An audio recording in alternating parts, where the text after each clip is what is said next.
వేసవి వేడిపై దాడి, చల్లటి రిఫ్రెషింగ్ స్టాప్ తో హాయి. ఇవాళ ఇన్ని వేల మందిని ఇక్కడ చూస్తుంటే ఇప్పుడే నేను పెద్దలు జగదీశ్వర్ రెడ్డి గారికి, గంగుల కమలాకర్ గారికి చెప్తా ఉన్నా.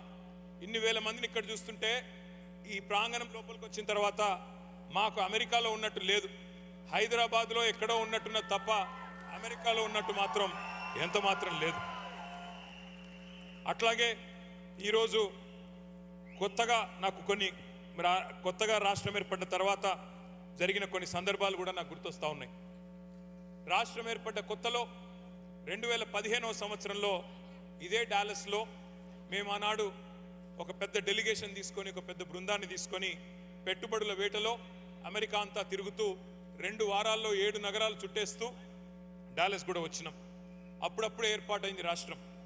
ఎన్నో బాలారిష్టాలు, ఎన్నో సవాళ్ళు, కానీ భవిష్యత్తు మీద కొండంత ఆశతో మీ అందరి మీద గుండె నిండా నమ్మకంతో ఇక్కడికి వచ్చినాం. నేను ఒక్కసారి ఈరోజు 10 ఏళ్ల తర్వాత తిరిగి డాలస్ వస్తుంటే ఆ రోజు ఏం మాట్లాడినో నేను యూట్యూబ్లో చూసుకున్నా. తిరిగి చూసుకుంటే నిజంగా చాలా సంతోషం అనిపించింది. ఎందుకంటే ఆనాడు ఆత్మవిశ్వాసంతో, భవిష్యత్తు మీద ఒక నమ్మకంతో తెలంగాణ తరపున కేసీఆర్ గారి దూతలుగా మేము చెప్పిన మాటలు, చేసిన వాగ్దానాలు నెరవేర్చడమే కాకుండా చెప్పనివి కూడా ఎన్నో చేసి చూపెట్టినందుకు గర్వంగా అనిపించింది. మీ అందరి ఆశీర్వాదం భవిష్యత్తులో కూడా ఉంటుంది అనే విశ్వాసం కూడా కలిగింది. జీవితంలో కళలు చాలామంది కంటారు, కానీ కొందరే సాకారం చేసుకుంటారు. అమెరికాలో ఇక్కడ మీ అందరికీ తెలుసు, ది గ్రేట్ అమెరికన్ డ్రీమ్ అంటారు. ఏమీ లేకపోయినా తమ మీద ఒక విశ్వాసంతో, తమ మీద ఒక నమ్మకంతో, ఆత్మవిశ్వాసంతో, గుండె నిండా నిబ్బరంతో, మరి జేబులో రూపాయి లేకపోయినా, జేబులో డాలర్ లేకపోయినా, మరి తమ నమ్మకాన్నే పెట్టుబడిగా మలిచి స్వశక్తితో పైకి ఎదగడాన్నే అమెరికన్ డ్రీమ్ అంటారు. మరి ఇక్కడ ఉన్న ప్రతి ఒక్కరు కూడా మీరు మధ్యతరగతి కుటుంబాల నుండి లేదా దిగువ మధ్యతరగతి కుటుంబాల నుండి, భారతదేశం నుండి ఇక్కడికి వచ్చి ఇవాళ బ్రహ్మాండంగా your all living your American dream, your all achievers. అట్లాగే మరి మీరు కలలు కన్నట్టుగానే మీరు ఎట్లా అయితే ఒక స్వప్నం చూశారో, 2001వ సంవత్సరంలో ఒక బక్కపలుచని మనిషి ఒక కలగన్నాడు. ఆ కళ తన కోసం కాదు, 4 కోట్ల మంది తన ప్రజల కోసం కన్నాడు.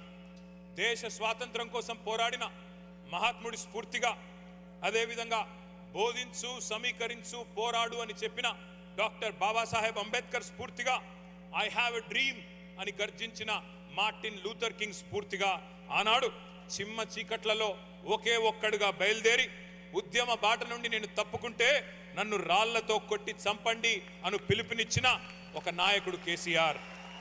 శూన్యం నుండి సునామీ సృష్టించి 14 ఏళ్లలో తెలంగాణ మిషన్ ఇంపాసిబుల్ అనే పరిస్థితి నుండి ఎట్లా కాదు పాసిబుల్ అనే పరిస్థితి చేసి చివరికి ఢిల్లీ మెడలు వంచి తెలంగాణ తెచ్చిన నాయకుడు కేసీఆర్. ఆనాడు కేసీఆర్ గారి పిలుపు మేరకు సకల జనులు ఏకమై అపూర్వ పోరాట సన్నివేశాలను ఆవిష్కరించి స్వరాష్ట్రాన్ని సాధించుకున్నాం. ఆ ఉద్యమంలో ప్రవాస తెలంగాణ బిడ్డలు, వివిధ సంఘాలు కదం దొక్కారు. వివిధ నగరాల్లో, వివిధ దేశాల్లో, విదేశీ గడ్డ మీద కూడా జై తెలంగాణ నినాదాన్ని వినిపించారు, మారుమోగించారు పోరాటాన్ని. మీ పోరాట స్ఫూర్తిని మళ్ళీ ఒక్కసారి గుర్తు చేసుకుంటూ మీకు వందనాలు.